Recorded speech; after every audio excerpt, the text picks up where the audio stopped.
Le thème de la collection de Noël 2022, c'est Lumière de Paris. Ce qui m'a plu tout de suite dans la rencontre avec Octave, c'est qu'il est gourmand. Il adore manger les gâteaux. Donc c'était une bonne entrée en matière. Ensuite, on a commencé à parler du dessin et de la manière de faire voir Paris. Et on a énormément parlé d'art et de beaucoup de choses en général. Moi, j'étais assez curieux aussi de toute sa démarche. Et j'ai trouvé une vraie analogie entre le dessin et la haute pâtisserie. De cette façon de prendre plusieurs éléments qui existent et de pouvoir les recomposer. Finalement, il y a beaucoup de choses qui se ressemblent dans ces deux arts. Octave a su mettre en scène les éléments, les monuments de Paris comme personne. Il a su illustrer Paris à sa façon. L'inspiration elle était vraiment basée de mes souvenirs de Paris, de mon enfance.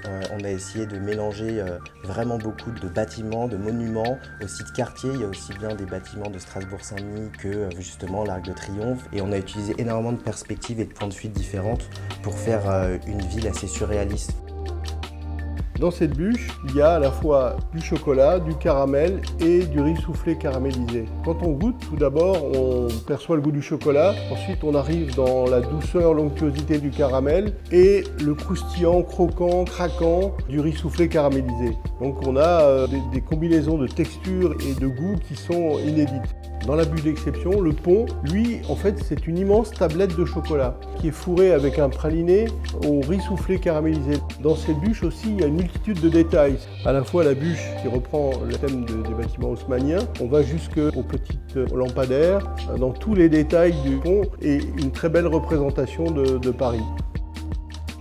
J'en garderai un souvenir vraiment déjà d'être très honoré d'avoir pu faire cette collaboration et de voir vivre mon dessin sur toutes ces boîtes ainsi que cette bûche qui symbolise vraiment pour moi le mélange entre nos deux arts. Je garderai le souvenir d'Octave, de quelqu'un de très gai, très joyeux et avec lequel on a vraiment pris plaisir à échanger.